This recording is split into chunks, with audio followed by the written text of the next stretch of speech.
There's a very specific tension that can happen in co-parenting where you can see what your child needs. It feels so clear to you, but saying it out loud feels risky.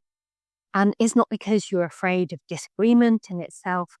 It's more because you're afraid that things might escalate. Maybe you worry it will trigger an argument that lasts for days, or the other parent will withdraw or become harder to work with. Perhaps you worry your child will feel caught in the middle, or that things will become less stable, not more. And so you might hesitate, soften your words, over-explain, or stay quiet longer than feels right. And often it's not because you don't know what you want to say, it's because you're trying to protect a feeling of stability.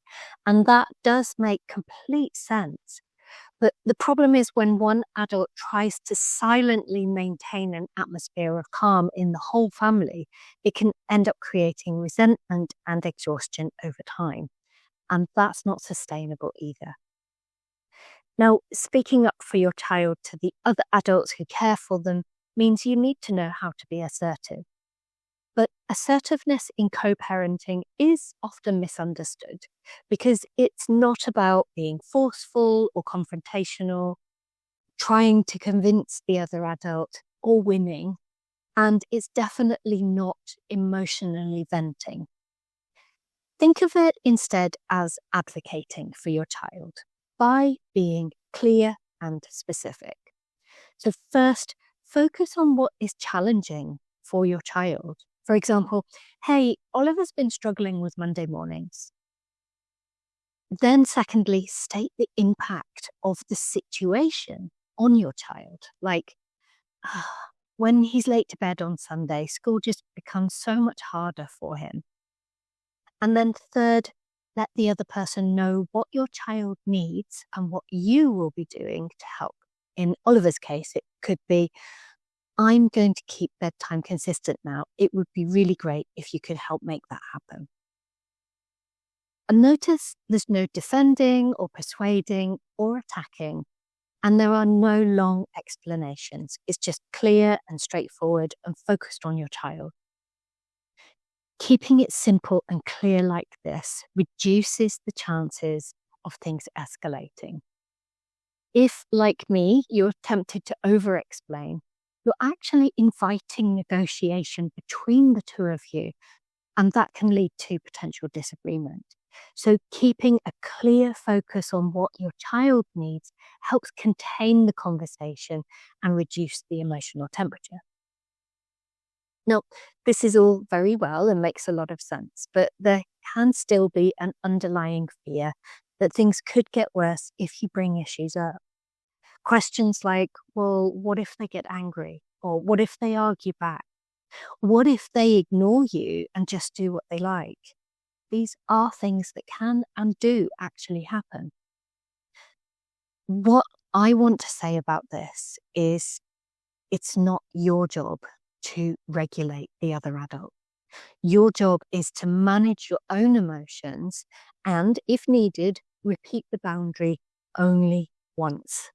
So you might say, I understand you see it differently. I'm going to keep bedtime the same for Oliver. And then you stop.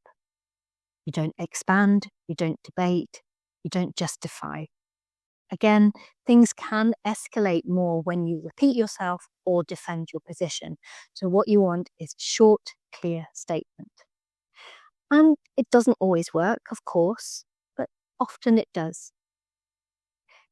Now, thankfully, children don't need perfect agreement between adults, but they do need at least one adult who can stay focused on the essentials. Staying practical, calm, and steady shows your children it's okay, this can be handled. You're not responsible for this. I can carry it, which is leadership. And it doesn't have to be loud, but it is consistent. It includes carefully thinking things through. It includes making sometimes hard decisions. So before speaking with a co-parent in a difficult situation, you might quietly ask yourself first, okay, is this a one-off moment or is it more of a pattern? Can I manage my own emotions enough to speak clearly? And what outcome do I want? Am I trying to persuade them? Am I trying to smooth things over? Or am I speaking up for my child? If the answer is it's what your child needs, then trust yourself. Just use simple words, keep it short, and focus on what's best for your child. Now, I want to be realistic here because being assertive won't ever guarantee the other adult will change. It can't guarantee that they'll agree with you or cooperate. And it doesn't get rid of the tension caused by conflict. It would be so nice if things could just be easy and feel better, but sometimes it's unavoidable. But when you know you've spoken up for your child and done everything you can, it feels better for you. And over time, that can often change the way you and your co-parent work together way more than pushing ever could. And there may be situations where cooperation really isn't possible. In these cases, it is okay for your children to have different rules, different rhythms, different parenting with each parent. It's called parallel parenting. There's no point trying to persuade someone to do something they won't. So, reducing contact, keeping communication factual, and holding firm limits are all useful strategies where co-parent conflict is high. And while the aim, of course, is for calm interactions, it doesn't mean that anything goes.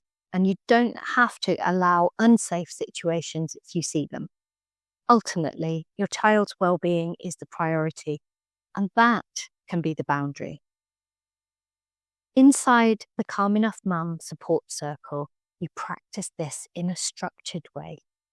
We work on real-life wording, how to respond when you freeze, how to repeat a boundary without escalating, when to step back instead of pushing, and when parallel parenting is the safer path. It's not about proving that you're better than the other adult or forcing your way of parenting onto others. It's about becoming steadier for your children. And you don't need to say everything perfectly. You just need a way to say what's important without making things worse. And that is definitely something you can learn.